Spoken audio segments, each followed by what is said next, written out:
ओम शांति। इस वीडियो में हम जानेंगे परमपिता परमात्मा शिव और शंकर जी जो आकारी देवता हैं उनके बीच अंतर क्या है। परमपिता परमात्मा शिव, शिव के नाम का पर्यायवाची शब्द अर्थ ही है कल्याणकारी, जबकि शंकर जी का पर्यायवाची शब्द होता है विनाशकारी। अब कोई आत्मा कल्याणकारी है तो वो विनाशकारी कैसे हो सकती है। कर्मों के आधार पर तो एक ही प्रकार का उसको बोला जा सकता है, या तो वो देवात्मा हो या पापात्मा हो। एक पापात्मा देवात्मा नहीं हो सकती, ये विरोधाभास है।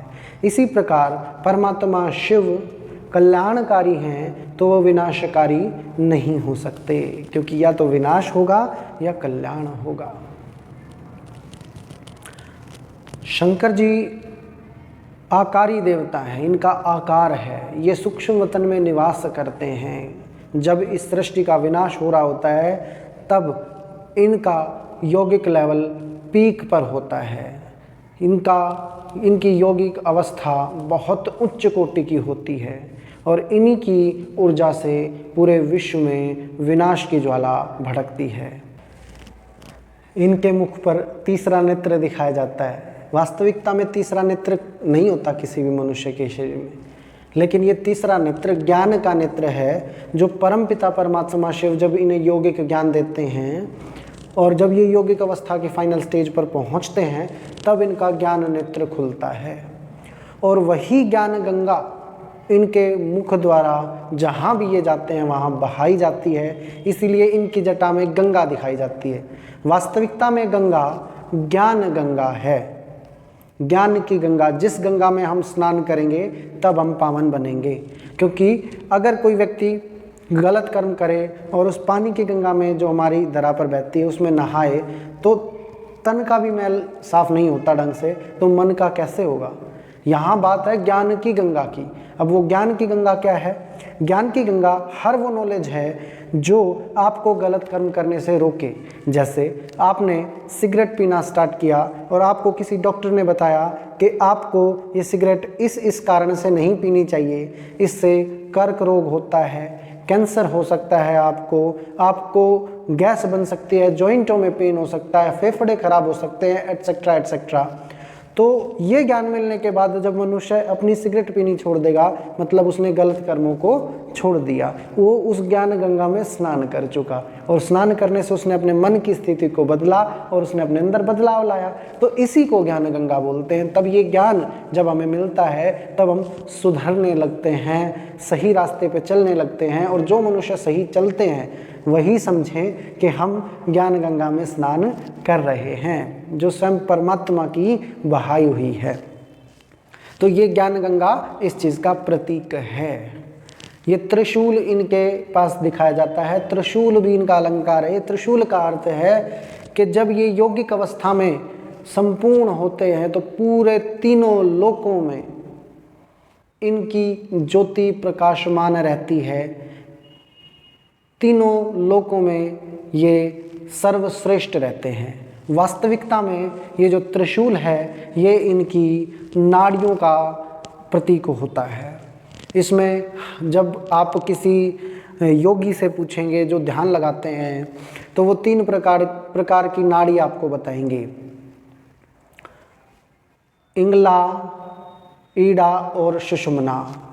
तो इंगला पिंगला जो दो नाड़ियां होती हैं वो ये हैं, और ये सुषुम्ना नाड़ी का प्रतीक है। ये हमारी रीढ़ की हड्डी में से होकर हमारे मस्तक तक आती हैं और मस्तिष्क तक आती हैं। और इसमें जब प्रकाश दोनों नाड़ियों में सही से फैलने लग जाता है और सुषुम्ना में बहने लग जाती है ऊर्जा, तब हम यौगिक अवस्था को प्राप्त कर लेते हैं। और ये भी इनकी संपूर्णता का प्रतीक है कि जो शंकर भगवान हैं, भाग्यवान हैं, वो महान योगी हैं, सर्वश्रेष्ठ योगी हैं। और उसके बाद नीचे इस चित्र में दिखाया है शिवरात्रि का क्या अर्थ है। शिवरात्रि का अर्थ है दोस्तों, ये नहीं कि शिव जो है वो रात्रि के समय में आते हैं, यहाँ नॉर्मल दिन रात से मतलब नहीं है, यहाँ मतलब है कलयुग रूपी रात्रि का। जब भगवान इस धरा पर आते हैं ज्ञान गंगा बहाने, तो कलयुग रूपी रात्रि इस धरा पर होती है, क्योंकि 5 विकार काम क्रोध मोह लोभ अहंकार सभी ने सभी के मन में डेरा किया होता है, और उसको ही खत्म करने के लिए, उस रावण राज्य को खत्म करने के लिए जो 5 विकारों रूपी रावण आपके मन में बैठा है, हर एक घर में एक रावण बैठा है। क्योंकि भारत में तो विवाह की एक रीत है, और विवाह में स्त्री पुरुष 2 एक साथ मिल जाते हैं। इकट्ठा होने का मतलब ही है 5 विकार स्त्री के 5 विकार पुरुष के जब मिल जाते हैं तो वो रावण बन जाता है। 10 मुख दिखाते हैं ना रावण के, वो 10 मुख यही हैं, उनका यही प्रतीक है। और घर घर में रावण है, इसीलिए रावण राज्य है इस धरा पर। सभी घर में एक पुरुष और एक स्त्री जरूर होंगे, और दोनों ही विकारी होंगे इसीलिए। और इसी रावण को खत्म करने के लिए, ज्ञान गंगा बहाने के लिए परमपिता परमात्मा शिव दूसरे के तन में प्रवेश करते हैं, इस धरा पर दिव्य अवतरण लेते हैं। और जब वो अवतरण लेते हैं उस समय कलयुग रूपी रात्रि इस धरा पर होती है, मतलब रात हो गई होती है, दिन भी रात की तरह ही हो गया होता है, उसमें भी गलत कर्म होते रहते हैं। पहले लोग छिप छिपा कर रात में गलत कर्म करते थे, लेकिन जब दिन में भी गलतियां होने लग जाती हैं तब इस धरा पर परमात्मा आते हैं। तो कलयुग रूपी रात्रि दिन रात को एक समान बनाए हुए होती है इस धरा पर। तो उस समय जब अवतरण होता है परमात्मा का, तो उसे शिव रात्रि कहते हैं। इसीलिए कृष्ण जन्माष्टमी राम नवमी मनाई जाती है, लेकिन शिव की रात्रि क्यों, वो इसीलिए। और शिवरात्रि जब आ जाती है तब परमात्मा इस धरा पर ज्ञान गंगा बहाकर नया सवेरा लेके आते हैं, सत्युग की रचना करके जाते हैं। और जब सत्युग की रचना होती है तब कृष्ण जन्माष्टमी होती है, तब कृष्ण जी का जन्म होता है। उस समय प्रलय हो चुकी होती है, पीपल के पत्ते की शेप में भारत की भूमि आ चुकी होती है।